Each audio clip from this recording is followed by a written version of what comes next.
Last part के and में हमने देखा था कि मैक्स कमिश्नर और हैंजिया के साथ हेडक्वार्टर वाली सिटी में आ जाता है, जिसके बाद वो तीनों इलाइट ट्रेनिंग कैंप में चले जाते हैं जहां मैक्स रैंकिंग लिस्ट को देखता है। इसके बाद कमिश्नर मैक्स को क्लास बी एग्जाम के लिए ले जाता है, जहां एग्जामिनर मैक्स को वर्चुअल वर्ल्ड में भेज देता है और उसका एग्जाम स्टार्ट कर देता है, जिसमें मैक्स को 30 मिनट में 100 बुल मॉन्स्टर्स को मारना था। पर मैक्स को वर्चुअल वर्ल्ड में पहुंचने पर पता चलता है कि उसकी स्ट्रेंथ बहुत कम हो गई है, जिसकी वजह से वो बहुत थक गया था। ये देखकर एग्जामिनर कमिश्नर से कहता है कि मैक्स सिर्फ परफेक्ट बॉडी टेक्निक की मदद से ही ये एग्जाम पास कर सकता है। अब आगे तो इस पार्ट की शुरुआत में हम मैक्स को देखते हैं जो कई सारे लाइटनिंग अटैक्स इस्तेमाल करने की वजह से बहुत ज्यादा थक गया था, पर मैक्स हार नहीं मानता और उन मॉन्स्टर बुल्स पर लगातार अटैक करने लगता है। जहां ऐसा करते हुए एक ऐसा समय आता है जब मैक्स को वो बुल्स बहुत धीरे चलते हुए दिख रही थी, साथ ही वो उनकी बारीक से बारीक आवाज भी सुन पा रहा था, जिसका मतलब था कि मैक्स ने perfect body movement technique achieve कर ली है। अब ऐसा होने के बाद मैक्स बहुत जल्दी उन बुल्स को मार देता है और सिर्फ 21 मिनट में ही 100 बुल्स को किल करके क्लास बी टेस्ट पास कर लेता है। ये देखकर एग्जाम खत्म होने के बाद एग्जामिनर और कमिश्नर मैक्स को कांग्रेचुलेट करते हैं, जिसके बाद एग्जामिनर मैक्स से कहता है कि क्लास बी एग्जाम पास करने की वजह से तुम इलाइट ट्रेनिंग कैंप में जा पाओगे, जिसके लिए एक आईडी की जरूरत पड़ती है। इसलिए मैं तुम्हें उस आईडी के लास्ट 2 नंबर्स खुद चुनने का मौका दे रहा हूँ, क्योंकि तुमने बहुत अच्छा परफॉर्म किया था। ये सुन के मैक्स लास्ट 2 नंबर 03 चुन लेता है, क्योंकि उस डेट को ईवा का बर्थडे था। इधर क्लास बी एग्जाम पास करने की वजह से मैक्स की भी रैंक लिस्ट में शो होने लगती है, जहां वो फिलहाल 183 रैंक पर था। इस तरफ हम यंग मास्टर के फादर को देखते हैं, जिसको उसकी वाइफ मैक्स के बारे में बताती है, क्योंकि उसे पता चला था कि मैक्स नाम के बंदे ने क्लास बी एग्जाम क्लियर करा है। ये सुन के यंग मास्टर के फादर अपनी वाइफ से पूछते हैं कि तुम कहना क्या चाहती हो, तो वो उसे बताती है मैक्स यंग मास्टर का किलर हो सकता है, क्योंकि ये भी उन्हीं लिस्ट में था जो उस वक्त एरिया 003 में गए थे। तो ये सुन के यंग मास्टर का फादर मैक्स की प्रोफाइल देखकर कहता है कि ये तो जूनियर जनरल लेवल पर है, तो ये यंग मास्टर के बॉडीगार्ड्स को तभी मार सकता है जब इसके पास स्पिरिचुअल पावर हो। तो वाइफ उसे बताती है कि अभी मैं पक्का नहीं कह सकती कि ये स्पिरिचुअल मास्टर है या नहीं, लेकिन जल्द ही मैं इसे भी कंफर्म कर लूंगी, क्योंकि मैं इलाइट ट्रेनिंग कैंप में एक बंदे को जानती हूँ। दूसरी तरफ कमिश्नर मैक्स को बताते हैं कि इलाइट ट्रेनिंग कैंप के स्टूडेंट्स कैंप में ही बनी जियांगनान सिटी में ही रहते हैं, इसलिए तुम भी वही रहोगे और तुम्हारे साथ 2 और स्टूडेंट्स भी होंगे, जिनमें से एक का नाम जियांग है, जो बहुत ही ताकतवर है और उसे हराना मेरे लिए भी मुश्किल है, क्योंकि वो इलाइट ट्रेनिंग कैंप में टॉप 5 रैंकिंग लिस्ट में है, जिसकी वजह से वो एक वॉर गॉड वॉरियर जितना ताकतवर है। पर वो वॉर गॉड टाइटल के लिए अप्लाई नहीं करता, क्योंकि अगर वो ऐसा करेगा तो उसे इस ट्रेनिंग कैंप के रिसोर्सेज नहीं मिलेंगे और उसे ग्रेजुएट करके यहाँ से भेज दिया जाएगा। इसके बाद कमिश्नर मैक्स को उसके दोनों रूममेट से मिलवाता है,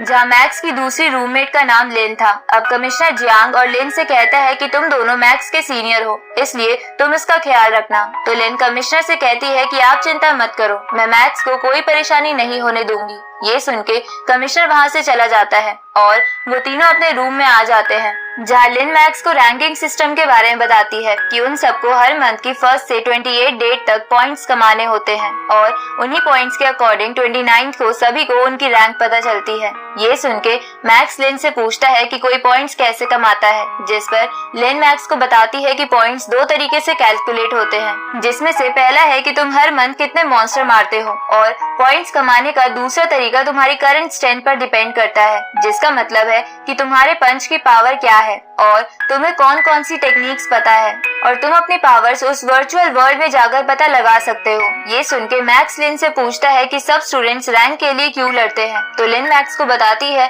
कि टॉप रैंक के स्टूडेंट्स को अच्छे रिसोर्सेज मिलते हैं, जिसकी वजह से वो स्टूडेंट्स और भी ताकतवर बन पाते हैं। ये सुन के मैक्स लिन और जियांग को ये सब बताने के लिए थैंक यू बोलता है। इस तरफ हम यंग मास्टर की मदर को देखते हैं, जो इलाइट ट्रेनिंग कैंप में किसी को कॉल करती है, जो उसी की फैमिली का मेंबर था, जिसका नाम केन था।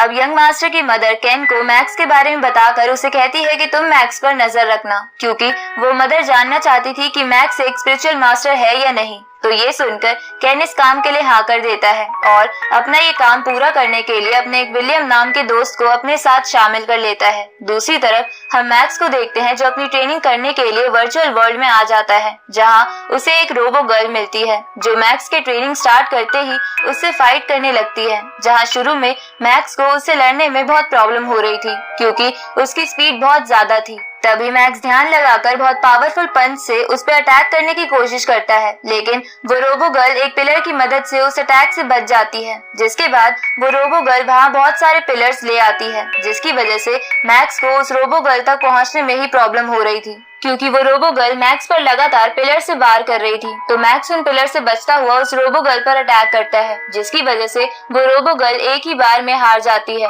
अब ट्रेनिंग कंप्लीट होने के बाद मैक्स को पता चलता है कि उसकी स्पीड और रिस्ट की पावर पहले से बढ़ गई है। अब ट्रेनिंग के बाद मैक्स लिन के साथ अपनी वेलकम पार्टी में जाता है, जहाँ लिन मैक्स को बताती है कि ये वेलकम पार्टी हमारे सीनियर चू ने रखी है, जो रैंकिंग लिस्ट में नंबर 2 पर है, जिसकी वजह से वो बहुत ज्यादा स्ट्रॉन्ग है और बड़ी बड़ी ऑर्गेनाइजेशन चाहती है कि चू उनकी ऑर्गेनाइजेशन ज्वाइन करे। लेकिन उन्होंने उन सबको मना करके हैंगजिया आर्मी ज्वाइन कर ली, जो मॉन्स्टर्स को किल करती है। इसके बाद लिन चू को मैक्स के पास बुलाने के लिए वहाँ से चली जाती है। इस तरफ हम विलियम और केन को देखते हैं, जो मैक्स पर नजर रख रहे थे। तभी विलियम कुकी सर्व करने के बहाने मैक्स के पास जाता है और अपना इंट्रोडक्शन देकर मैक्स को उससे फाइट करने के लिए कहता है और ये रीजन बताता है कि वो मैक्स की टेक्निक्स को देखना चाहता है। तभी वहाँ लिन आ जाती है और विलियम से कहती है कि मुझे पता है कि तुम मैक्स से फाइट करके उससे पैसे जीतना चाहते हो, इसलिए ऐसा सोचना भी मत। तो विलियम लिन से कहता है कि ऐसा बिल्कुल नहीं है, ये तो बस नॉर्मल फाइट है, कोई बेट नहीं, क्योंकि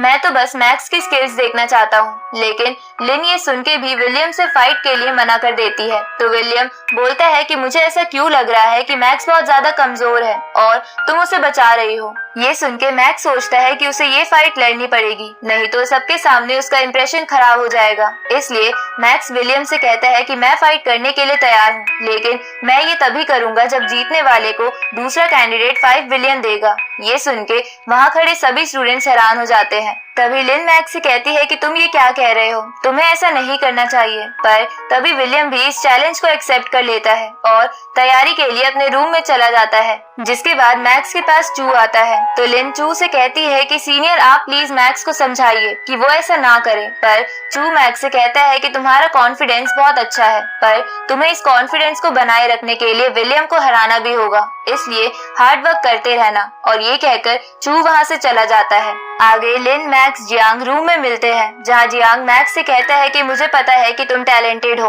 पर फिर भी तुम विलियम से लड़ते समय संभल कर रहना, क्योंकि उसे तुमसे ज्यादा एक्सपीरियंस है। तभी लिन मैक्स से कहती है कि अगर तुम हार गए तो मैं तुम्हें नहीं छोड़ूंगी। ये सुन के मैक्स घबरा जाता है। अगले दिन फाइट वाला दिन था, जहाँ फाइट को देखने के लिए सभी स्टूडेंट्स बहुत एक्साइटेड थे। अब मैक्स और विलियम वर्चुअल वर्ल्ड में चले जाते हैं और दूसरी तरफ बाकी स्टूडेंट्स हॉल में बैठकर स्क्रीन पर उन दोनों को देख रहे थे। साथ ही यंग मास्टर के दोनों पेरेंट्स भी इस मैच को लाइव देख रहे थे, क्योंकि वो जानना चाहते थे कि मैक्स सच में एक स्पिरिचुअल मास्टर है या नहीं। अब मैक्स अपने वेपन चुन लेता है, जहाँ मैक्स को नाइफ चुनते हुए देखकर यंग मास्टर का फादर अपनी वाइफ से कहता है कि स्पिरिचुअल मास्टर ज्यादातर नाइफ का ही इस्तेमाल करते हैं। इधर विलियम मैक्स को एरेना चुनने का भी मौका देता है, तो मैक्स एक बिना ऑब्जेक्ट्स वाला एरेना चुन लेता है। ये देखकर विलियम मैक्स का मजाक उड़ाकर कहता है कि तुम्हें ऐसा नहीं करना चाहिए था, क्योंकि अब तुम कहीं छुप भी नहीं पाओगे। अब उन दोनों की फाइट स्टार्ट होती है, जहाँ शुरुआत में वो दोनों एक दूसरे को बराबर की टक्कर दे रहे थे,